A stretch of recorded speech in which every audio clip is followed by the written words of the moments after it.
These people are amongst the greatest quiz players in Britain. Together, they make up the Eggheads, arguably the most formidable quiz team in the country. The question is, can they be beaten? Welcome to Eggheads, the show where a team of 5 quiz challengers pit their wits against possibly the greatest quiz team in Britain. They are the Eggheads. And taking on the awesome might of our quiz Goliaths today are the Crooked Spires. This team of friends are all former employees of Royal Mail in Chesterfield and take their name from the famous Crooked Spire, which adorns the town's parish church. Let's meet them. I'm Trevor, I'm 46 and I'm a release manager. I'm John, I'm 56 and I'm a payroll developer for an IT company. I'm Bob, I'm 47 and I'm a finance business partner. I'm Steve, I'm 50, I'm a post office customer advisor. I'm Chris, I'm 41, I'm a service administrator and buyer. So Trevor and team, welcome. Good to see you. Thank you. Now that's a big part of Chesterfield, that Spire, isn't it? Apart from the football team, it is the main thing that everybody knows about Chesterfield. And the Spire is not deliberately crooked, I'm assuming. It's not deliberately. When they built it, they used untreated timbers and with the weight of the lead on top, it twisted. And there's been like that ever since. And that's hundreds of years? Hundreds of years, yeah. So quizzing together? We quiz now and again together at just at the local pub, so nothing major. Well, I know that you are also a keen archer, so I'm hoping that if anything goes wrong, you just single arrow should do it. Good luck. Every day there is £1,000 worth of cash up for grabs for our challengers. However, if they fail to defeat the Eggheads, the prize money rolls over to the next show. So, Crooked Spires, the Eggheads have won the last 4 games, which means £5,000 says you can't beat them today. And the first head-to-head battle is on the subject of film and television. Ooh. Who would like this? What do you reckon? I don't know. John. The chart, that's John. Was you a number 1, John? Yeah. I think it should be John. I think you can do it, mate. You can do it. It's John, is it? Yeah. I think it'll be John. For John. OK, against which Egghead? Who do you want? Who do you think? Pat, I think. So John from the Crooked Spires versus Pat from the Eggheads on film and TV. And just to ensure there's no conferring, would you please take your positions in the question room? On film and TV then, John, your choice, first or second set of questions? Can I go first, Jeremy, please? Here we go. Here is your first question. In 2001, Tina Hobley took on the role of Chrissy Williams in which TV drama? Is it Merlin, Holby City or Doctor Who? I don't think it's Doctor Who. I watch Merlin a lot, so it doesn't ring a bell there. So I'm going to go for Holby City. Holby City is the right answer. Well done. OK, Pat, here is your first question. Which comedy team perform a recurring sketch featuring 2 World War II RAF pilots who speak like modern teenagers? Is it Armstrong and Miller, Hale and Pace, or Reeves and Mortimer? I know these chaps. It's a marvellous series of sketches. And it's Armstrong and Miller. It is indeed Armstrong and Miller. OK, we go back to you, John. In the film I'm No Angel, which fruit does Mae West famously ask her maid to peel for her? Banana, grape, or papaya? I'm not sure of the answer at all, but I'm not sure it would be papaya, and certainly not a grape, I would have thought, but banana? Peel me a banana. OK, what is the quote? Eggheads, do you know this? Peel me a grape, Beulah. Peel me a grape, Beulah. What was that great line? I used to be Snow White and then I drifted. I drifted. Yeah. When the great Mae West line is, come up and see me sometime. That's right. And actually, when you deliver it, Chris, it just... it brings it right back, you know. Pat, your question. In which of her films does Marilyn Monroe play a character known only as the girl? Is it Niagara, River of No Return, or The 7-Year Itch? I don't know this. Well, the most famous of those 3 films is The 7-Year Itch, with the famous ventilation grid scene. Is that the correct answer? I'm at sea here. I'll go for The 7-Year Itch, but it's not much of a guess, really. 7-Year Itch is the right answer. Well done. OK, John, who played the title role in the 1962 film Tara's Bulba, based on a short novel by Gogol? Is it Yul Brynner, Omar Sharif, or Anthony Quinn? Well, again, I've not heard of this one. I don't remember Yul Brynner being in anything like that. Omar Sharif, possibly. But I'm going to go for Anthony Quinn. I'm not sure what this film is about. It's Yul Brynner. Anyone seen this film? Eggheads, you seen it? It's about the Cossacks uprising against the Poles. So Taras Bulba is what? It's the name of the leading character, as played by. As played by Mr. Brynner. OK. Bad luck, John. The round goes to Pat, I'm afraid. He has taken this round and he will be in the final and you've been knocked out. Please, both of you, come back, rejoin your teams. So, as it stands, the Crooked Spires have lost one brain from the final round, whilst the Eggheads have not lost any, but it's very early days for you Spires. The next subject is geography. Who would like this? What do you reckon? Geography. Shall I step up to the plate for this one? We shall give that one a go. Yeah. OK, Steve, against which Egghead? Obviously can't be Pat. I don't think we leave Chris for a bit. Leave Chris for a bit. Leave Chris for a bit. I'll go for Judith. Go for Judith. Yeah. Is Chris? Are you all right, Chris? Steve taking Judith? Yeah. Judith would be lovely. All right, still, a lot of people say that. Steve from the Crooked Spires versus Judith from the Eggheads, and to ensure there's no conferring, please go to the question room. So you've been as far afield as Australia, I gather, Steve. I was lucky enough, yes. I spent a couple of times. I've been backpacking around the world, a bit younger then, and picked up work along the way to fund the trip. Geography is the subject, Steve. I hope Australia comes up from your point of view. Would you like to go first or second? I'll go first if I can. Here we go. Good luck, Steve. Because of its grain production, which of these countries is traditionally known as the breadbasket of Europe? Norway, Ukraine, or Switzerland? I certainly not thought of Norway related to grain, and I wouldn't really go. I don't think it would be Switzerland, so I'm going to go for the Ukraine. Ukraine is the right answer. Well done. Judith, your question. The county of Cumbria is mostly comprised of the former counties of Cumberland and which other? Northumberland, Eastmoreland, or Westmoreland?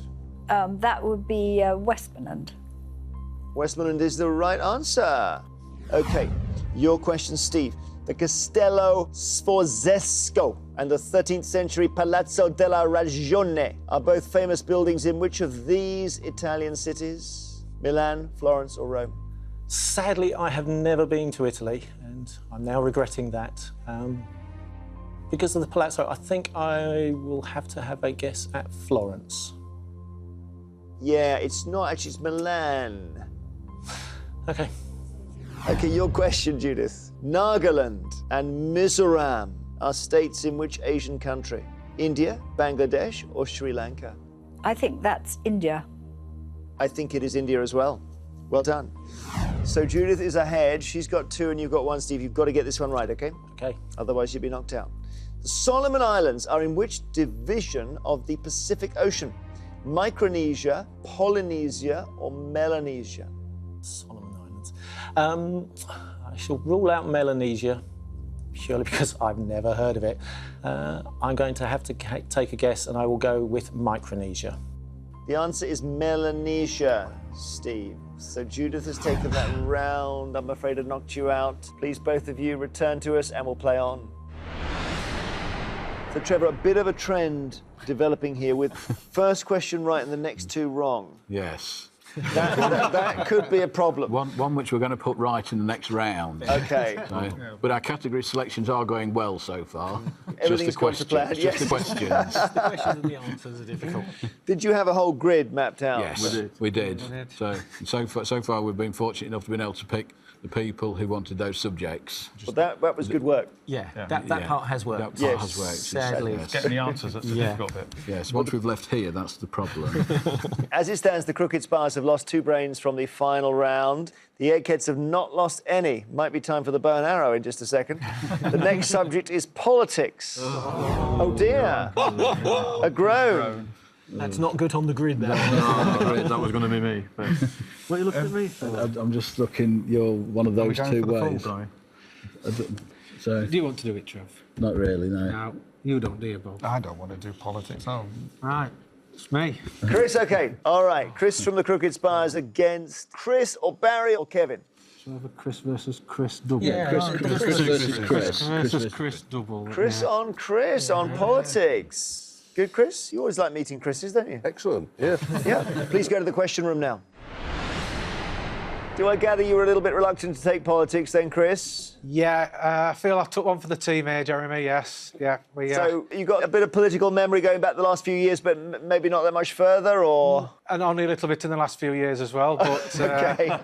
you never know. There could be some looking at questions, so we will see, we will see. So Chris versus Chris on politics. Chris, the challenger, would you like to go first or second? I'll go first, please. Here we go with your question. What title was bestowed on Larry the cat, who moved into Downing Street in 2011?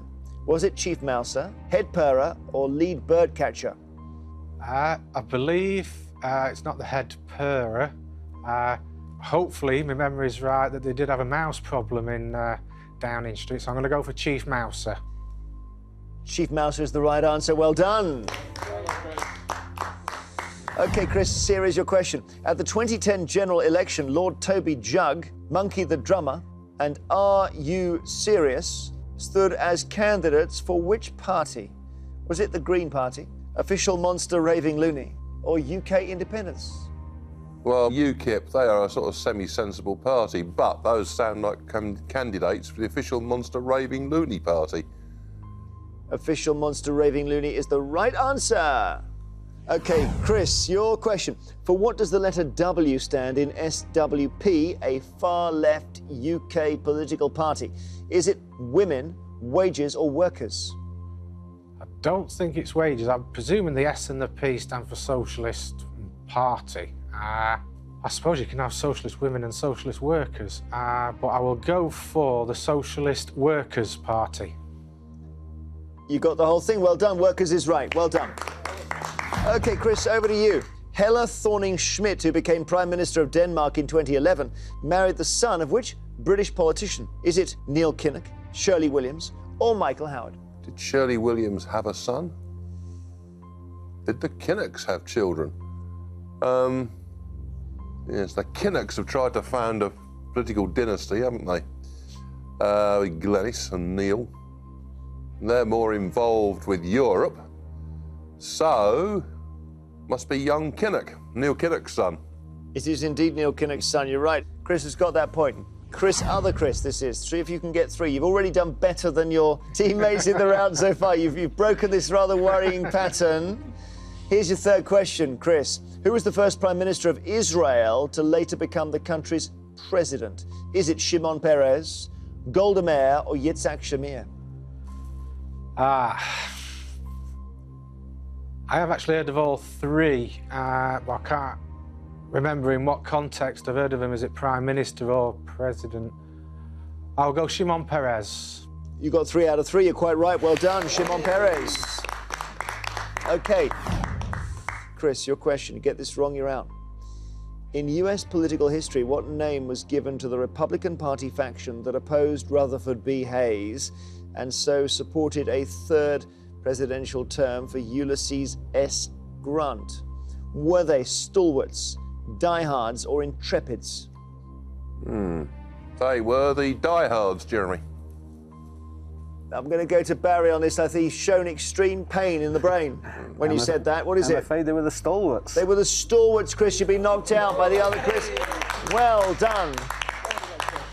I don't know if the tactics change or whatever changed, but you've done it, Chris. You're in the final. Sorry, Chris Egghead, you are not in the final round. Please, both of you, come back, rejoin your teams. Chris, nice one. Thank you. How does that feel? Gobsmacked, to be honest. Yeah, I don't know what to say. So. OK, so you're going to be in the final round. The Crooked Spires have lost 2, but the Eggheads have now also lost a brain. Let's see what happens next. It's music. Who would like this? So it's me or you, Bob. So what do we think? You've got to forget about final round. Just who knows more music now. Well, so I don't mind. I can go. What do we think? Do we think I should go? I think you possibly stand. Okay. Go for it. Okay. Sure. I'll take this one. Trevor. Reluctantly. OK, against, and you can have here Kevin or Barry. So what do we think? Do you want which one do you want me to get rid of? Kevin. Don't get rid of Kevin. You want me to get rid of Kevin? Yeah, I'll take that. Okay, I'll take on Kevin, please. So Trevor from the Crooked Spires taking on Kevin, the Egghead, on music. How will this go? Please take your positions now.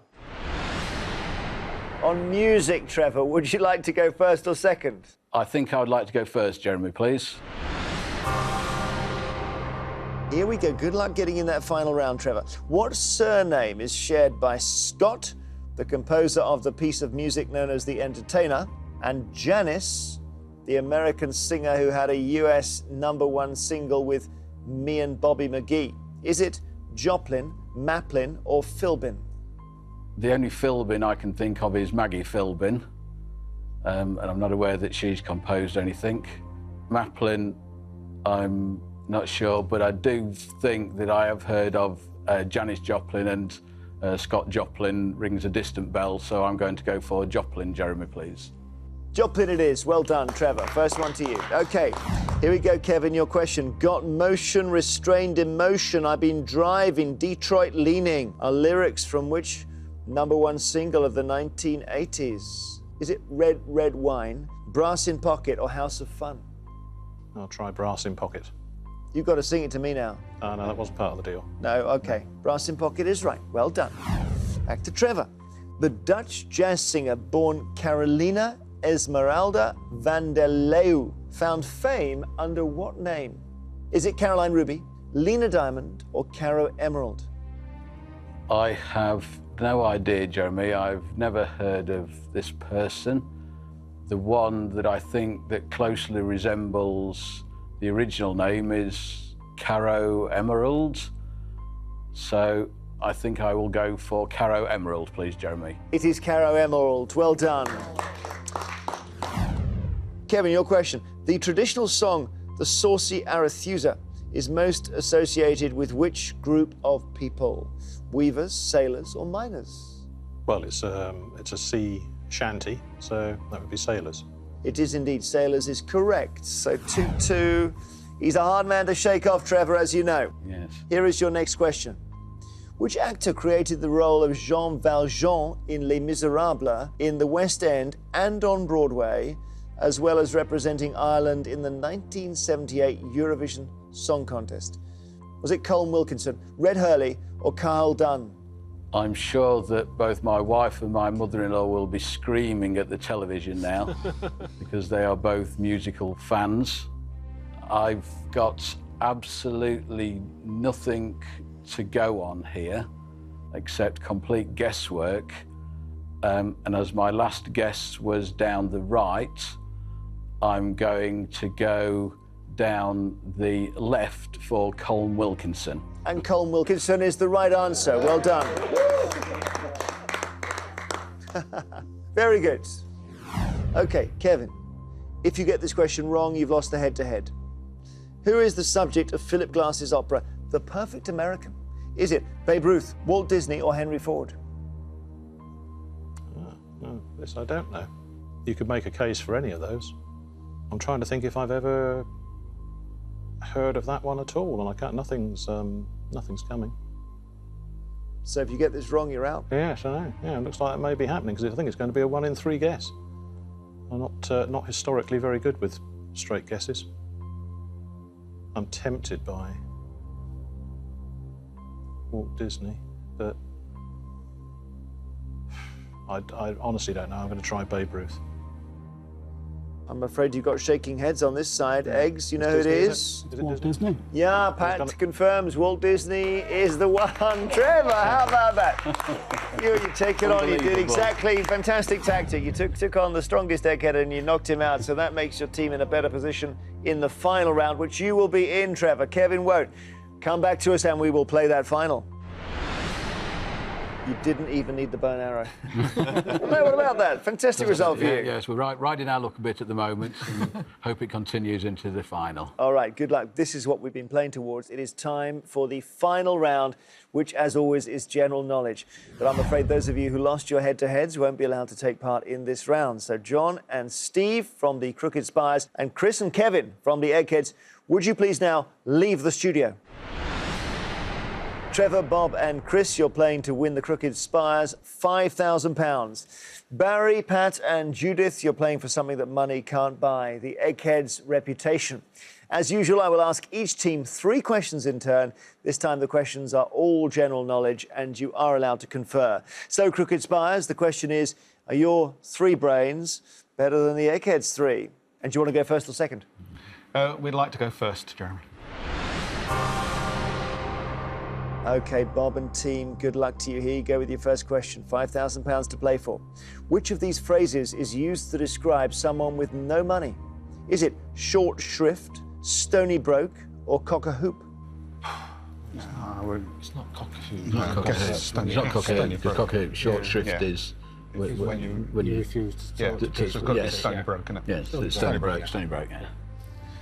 OK, we're pretty confident on this, and we think it's stony broke. Stony broke is the right answer, guys. Well done. Thank you. Well done. Eggheads. Which athletics event involves running a total of 7.5 laps of the track? Is it the 5,000 metres, the 4x400 metre relay, or the 3,000 metre steeplechase? 3,000 metre steeplechase? Well, the track is I don't know about how 400 long is the metres, track? isn't it? So 4 sevens and 2,800. Yeah, that's about right. 4 sevens. Yes. That's the 3,000 metre steeplechase.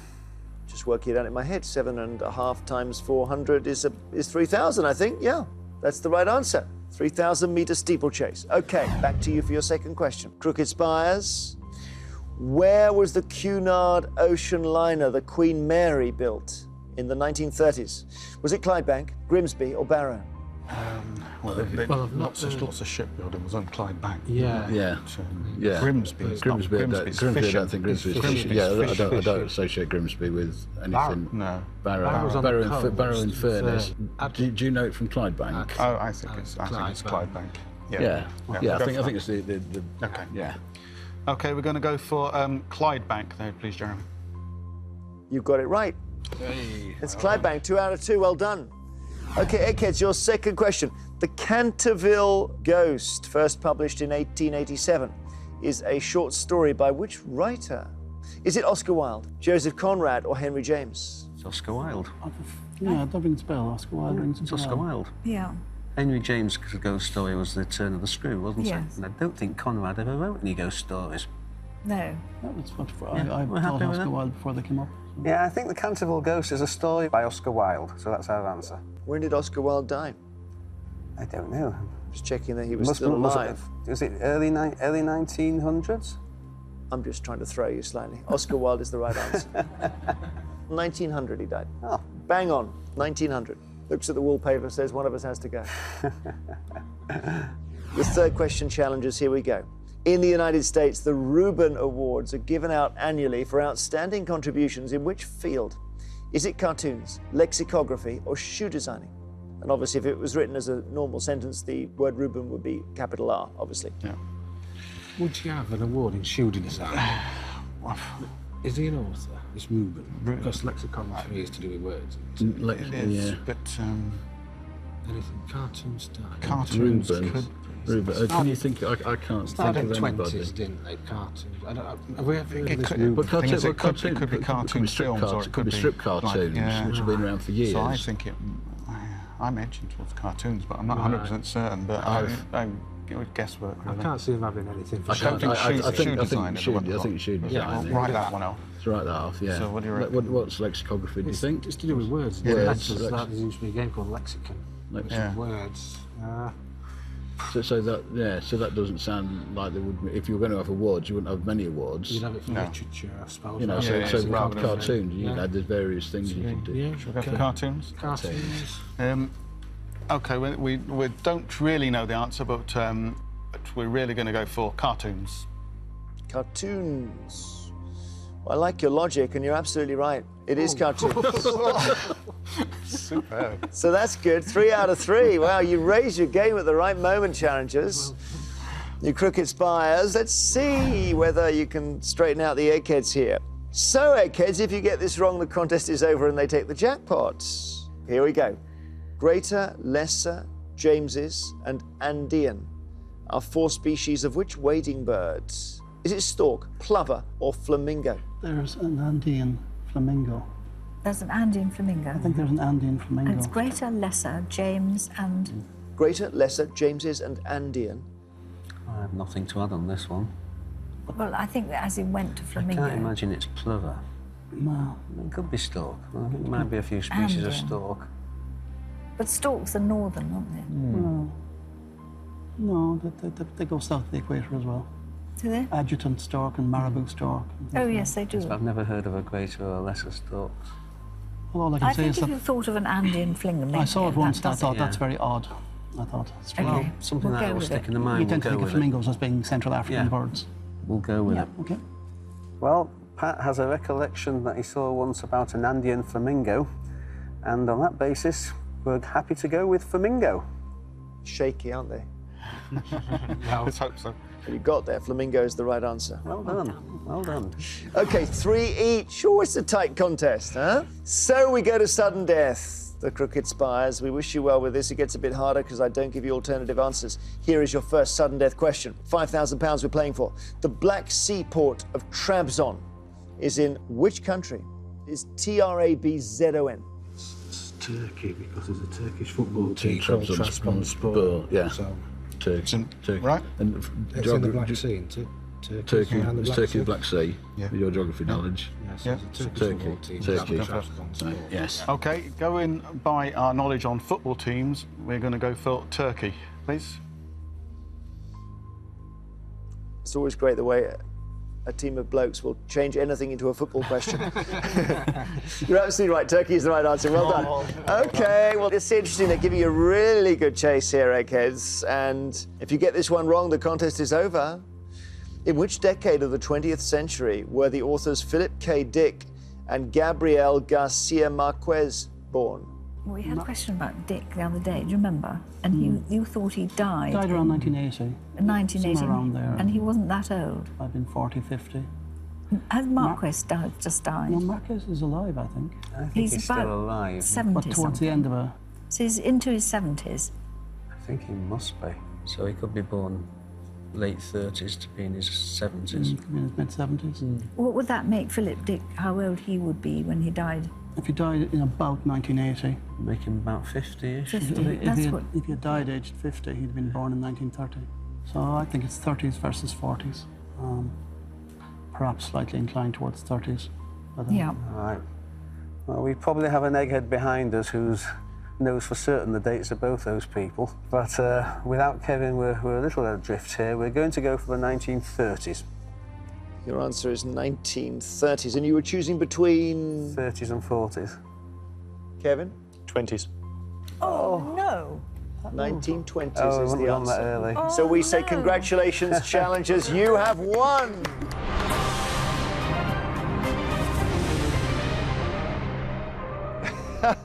Great stuff. The joy of knocking out Kevin. That was a crucial moment because he knows his dates. What do you think?